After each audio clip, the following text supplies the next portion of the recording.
Kembali di Bincang Pagi pemirsa, ada pernyataan dari Presiden Joko Widodo yang mengaku masih akan menyelesaikan sejumlah hal sebelum memutuskannya pada pekan depan. Kita tahu memang ada kunjungan kenegaraan 5 hingga 9 Februari. Tapi jika Anda lihat Pak Neta, apakah ini satu gaya atau cara yang dilakukan oleh Presiden Joko Widodo untuk kemudian ada waktu sejenak sebelum akhirnya benar-benar memutuskan? Iya, saya kira kan Presiden Jokowi ini kan tadinya tokoh lokal yang sekarang sedang belajar menjadi tokoh nasional. Sehingga dia merasa perlu untuk menghimpun berbagai masukan dari public figure, dari tokoh-tokoh nasional.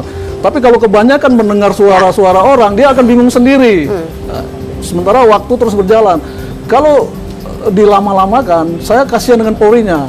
Akan muncul gerakan-gerakan liar di Polri, apalagi di Polri itu tidak ada pemimpin. Pak Wakapolri kan posisinya tidak jelas, PLT atau bukan. Dia tidak dalam kapasitas sebagai pimpinan Polri yang diakui anak buahnya. Sehingga gerakan liar akan muncul terus kalau Polri dibiarkan seperti ini. Kemudian kultur Polri juga akan ancur-ancuran ya, kalau dibiarkan mengambang seperti ini ya. Jadi kita berharap ke Presiden segeralah dituntaskan, karena Presiden membawahi Polri, punya tanggung jawab moral untuk membenahi Polri. Jangan sampai karena Presiden bingung sendiri, bersikap lama-lama, tidak ada keputusan, Polri ini menjadi tidak terkendali. Saya mendengar Pak Ugro juga sudah diteror nih sekarang nih. Diteror sama, apa nih? Saya mendapat informasi Pak Ugro diteror oleh bekas institusinya. Oleh oknum-oknum lah, bukan institusi. Oke, dalam hal apa? Saya nggak usah jelaskan di sini, tapi Pak Ugro saya kira sudah paham. Jadi ini kan bagian dari gerakan liar yang kalau dibiarkan ini akan melebar kemana-mana. Jadi perang antara KPK, perang-perangan antara KPK dengan Polri ini akan melebar kemana-mana. Sebelum saya ke Pak Ugro, saya tanyakan dulu, kalau kemudian Presiden Joko Widodo menyatakan pekan depan, apakah itu sudah menjawab? Pekan depan dijanjikan akan memberikan jawaban? Ya, karena Presiden sebagai pemimpin kita, oke, kita pegang janji Presiden pekan depan. Artinya kan itu bisa Senin, bisa Selasa, bisa Rabu ya. Kita berharap secepatnya.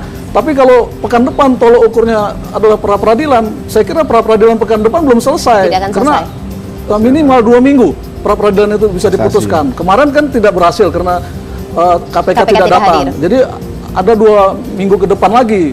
Jadi kalau pekan depan tolok ukur Pak Jokowi apa gitu, itu harus kita pertanyakan. Saya kira kalau nunggu pra-peradilan itu tidak akan tercapai. Saya kira tidak usah menunggu pra-peradilan, pekan depan segera putuskan. Saya kira segera lantik saja gitu. Baik.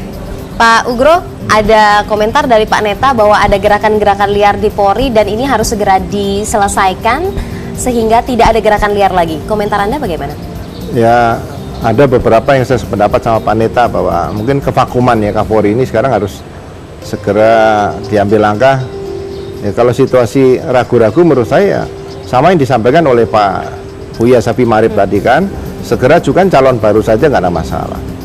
Oke, sehingga polisi nanti organisasi ini merasa, oh saya akan punya Kapolri yang definitif itu saja. Mungkin di situ saya yang agak beda pendapat ya, karena daripada nanti dilantik kemudian diberhentikan, ya kita menjaga jangan sampai nanti ada Kapolri tersangka. Itu wibawa organisasi yang saya jaga, marwahnya organisasi ini yang kasihan nanti.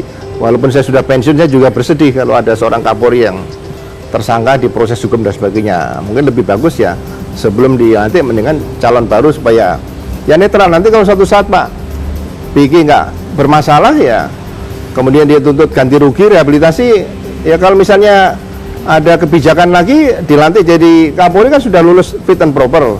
Nah, mungkin Kapolri yang sekarang dilantik yang baru misalnya dijadikan duta besar, banyak solusi yang bisa ditempuh sih, nggak ada masalah. Pak Ugro, tapi bahwa ada time frame atau momentum yang harus terus dijaga supaya tidak berlama-lama, apakah kemudian tim 9 juga memberikan satu rekomendasi begitu yang lebih lagi untuk Presiden segera mengambil keputusan lebih cepat? Ya, kita diminta atau tidak diminta Bapak Presiden, karena kita sudah pernah diundang beliau, berarti kan silaturahmi tidak boleh diputus. Nah, mungkin nanti kita juga akan saya sampaikan sama para senior saya di tim 9 ya, kita berikan masukan lagi, kita support lagi Bapak Presiden dengan apa yang hasil kita diskusikan supaya lebih cepat begitu ya? Lebih cepat, lebih bagus lah kira-kira. Dan lebih bijaksana. Gitu, Oke, saya ke Pak Karim. Pak Karim, sesuai dengan pernyataan Pak Presiden menyelesaikan sejumlah hal sebelum memutuskannya pekan depan. Anda melihat bahwa pekan depan betul Presiden akan mengambil keputusan dan bagaimana analisa Anda? Ya, memang janji pekan depan itu sangat plastis gitu ya, pekan depan yang mana. Tetapi saya memahami sekurang-kurangnya ada dua masalah. Yang pertama masalah teknis. Masalah teknis itu kan terkait dengan proses hukum yang sedang berjalan.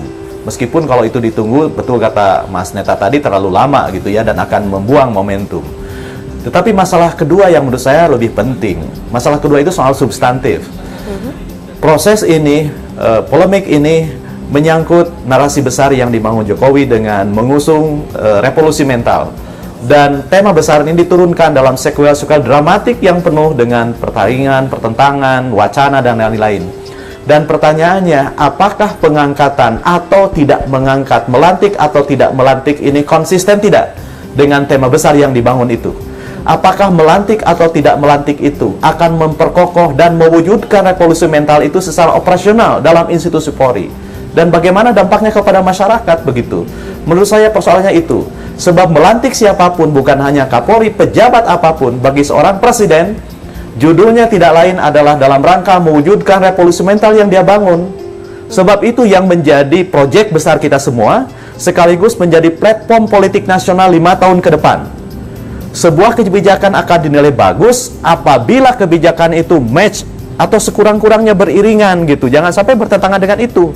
Jadi menurut saya itulah jawaban yang akan memastikan dilantik atau tidak dilantik, bergantung kepada jawaban Presiden apakah ya melantik itu bagian dari perwujudan revolusi mental atau malah tidak melantik itu merupakan perwujudan revolusi mental di tubuh kepolisian. Jadi harus kembali lagi pada substansinya, intinya tujuannya itu revolusi mental ya kalau berdasarkan Pak Ya, tadi. karena di mana-mana platform politik nasional itu di mana-mana menjadi barometer, menjadi arah, menjadi kompas. Ya. Apakah proses kebijakan pemerintah ini menyimpang atau tidak gitu loh. Ya. Itu yang penting. Pak Karim, Anda juga mungkin bisa menganalisa ini ada sejumlah statement yang dinyatakan baik oleh Pak Pratikno juga oleh Pak Andi Wijoyanto juga Buya Syafi'i Ma'arif yang nadanya berbeda. Kalau Andi Wijoyanto menyatakan ada 6 opsi. Nah, mungkin Anda bisa menganalisa mengapa ada mulai ada selentingan-selentingan informasi tambahan ini, apakah ini benar-benar terorganisir di bawah Presiden ataukah inisiatif masing-masing.